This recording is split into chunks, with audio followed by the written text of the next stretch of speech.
The 32 things we learned from Week 7 of the 2021 NFL season. 1.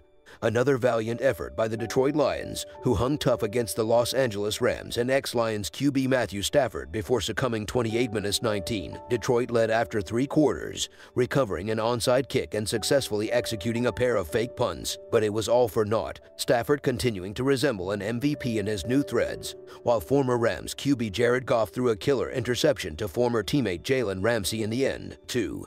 Goff still hasn't won a game when not wearing a Rams uniform. He's also winless in his past 10 starts, nor without Sean McVay as his head coach. 2A. The Lions still haven't won a game sans Stafford since 2010. 3. Detroit, the first team to go 0-16, a 2008 effort that led to the drafting of Stafford No. 1 overall in 2009, is 0-7 for the 4th time in franchise history and the only team still in danger of going 0-17 this season. 4. The league's only undefeated team remains the Arizona Cardinals, now 7-0 for the 2nd time in franchise history. The other instance occurring in 1974, when the franchise was based in St. Louis. The Cards knocked off the Houston Texans on Sunday in the first NFL game ever to end in a 31-5 score. 5. And there was another eventful reunion in the desert, ex-Texans superstars J.J. Watt and DeAndre Hopkins sticking it to their former franchise for the first time since their departures. 6. If the NFL playoffs started tomorrow, they don't. The Cincinnati Bengals, who are 5-2 for the first time since 2013, would be the AFC's No. 1 seed if anyone predicted such a start. Hooday. 6A. Since 1990, Cincinnati has started 5-2 6 times, the other 5 all ending with a playoff berth. 7. More reasonable to have foreseen Bengals WR Jamar Chase as a potential offensive rookie of the year. Despite his brutal preseason, Chase caught 8 passes for 201 yards, most by an AFC player this year, in Sunday's shocking 41-17 blowout of the Baltimore Ravens, who fell out of first place in the AFC North. Chase is the first player since the 1970 AFL-NFL merger with at least 50 receiving yards in his first 7 NFL games. His 754 yards are the most ever by a rookie through 7 games. 7A. Chase is on pace for 1,831 receiving yards this season, which would obliterate the Super Bowl-era record of 1,400 set just last year by Justin Jefferson, who was formerly the No. 2 receiver at LSU. 8. Ravens QB Lamar Jackson lost to the Bengals for the first time and for the first time as a starter in October. 9. Baltimore has allowed more than 500 yards twice in the past 3 weeks. 10. Atlanta Falcons rookie Kyle Pitts and Cincinnati's C.J. Uzomah were the headliners on National Tight End Day.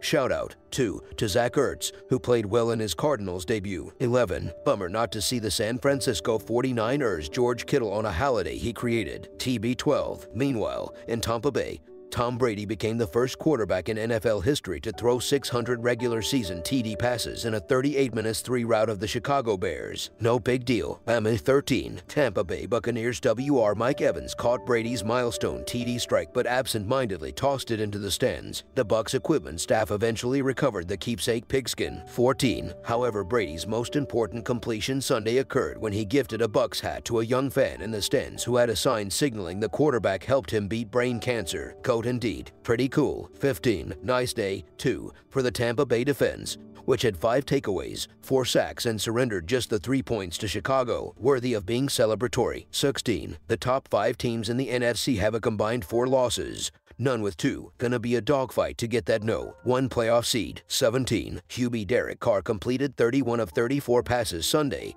a career-best 91.2%. Only Drew Brees has connected at a better clip in game where the quarterback threw at least 30 passes. 18. More impressive, Carr's Las Vegas Raiders are now 2-0 post-Gruden and sit alone atop the AFC West at 5-2. 18. Interim boss Rich Bisaccia is the first Raiders coach since 2002 to start 2-0. Callahan's Raiders reached Super Bowl 37. 20. The Kansas City Chiefs are 3-4 for the 9th time during the Super Bowl era. They didn't recover to reach postseason in any of the other instances, and hard to see how this addition overcomes a defense that's allowed at least 27 points in 6 of 7 games this season. 21.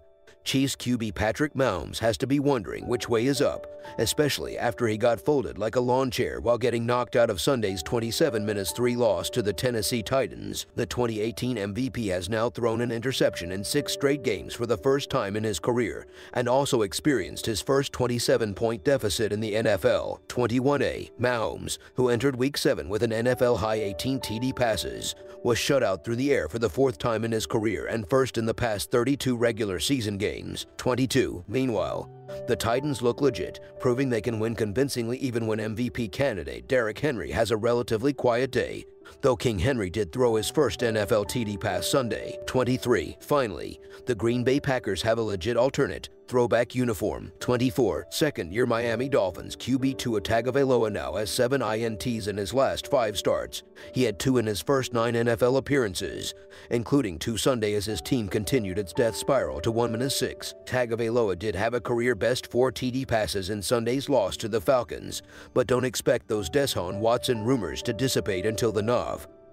2 trade deadline has passed. 25. The latest fun fact regarding Atlanta RB KR Cordarrelle Patterson. He's the first guy since the merger with double-digit rushing and receiving TDs and another 5 on kickoffs. Truly a unique player and a major reason Atlanta has quietly rebounded to .500 and into NFC wildcard relevance. 26. Congrats to former Orlando Apollos star D'Ernest Johnson. Despite being listed as RB4 on Cleveland's official depth chart, his first NFL start was one he'll never forget after Johnson racked up 168 yards from scrimmage and a TD in the Browns' 17-14 victory over the Denver Broncos. Despite injuries to Cleveland QB Baker Mayfield and top RBs Nick Chubb and Kareem Hunt, the Browns' loaded roster is still perfectly capable of keeping them afloat until reinforcements arrive. 26A. Cleveland is the only team this season that has had 3 different running backs exceed 100 yards from scrimmage in a game. 27. Should the New York Jets have kept QB Sam Darnold? Benched Sunday by the Carolina Panthers. Should the NYJ have drafted QB Zach Wilson? Predictably injured Sunday against the New England Patriots. No and no. Gang Green should obviously be running Navy's triple option. That would be sticking it to Bill Belichick. 28. The Jets have lost 6 straight games coming off their bye week. Remarkable. 29. Meanwhile, the Pats have defeated the NYJ 12 in a row, the longest such streak in a series that dates to 1960. The Jets have now dropped 11 straight at Gillette Stadium. 29A. The Patriots and Jets are the first teams this season to complete their intra-divisional couplet. 30. Probably shouldn't be a surprise Darnold struggled again at MetLife Stadium, his personal house of horrors. Though no reports that he saw Ghost Sunday, but pretty amazing how quickly the Panthers, even without injured RB Christian McCaffrey, have parlayed a 3-0 start into a last-place residence in the NFC South. Watson whispers in Charlotte, 2-31. Glass half empty. The reigning NFC East champion Washington football team dropped to 2-5. Glass half full. Washington's league worst scoring defense permitted 24 points to Green Bay, its fewest since the Los Angeles Chargers scored 20 on opening day. 32. Overall, uncharacteristically putrid weekend of NFL football. Blowouts abounding, and the first this season without an overtime game. Hey, they can't all be prom queens, and Week 8 should provide an instant chaser with the Packers visiting the Cardinals on Thursday night.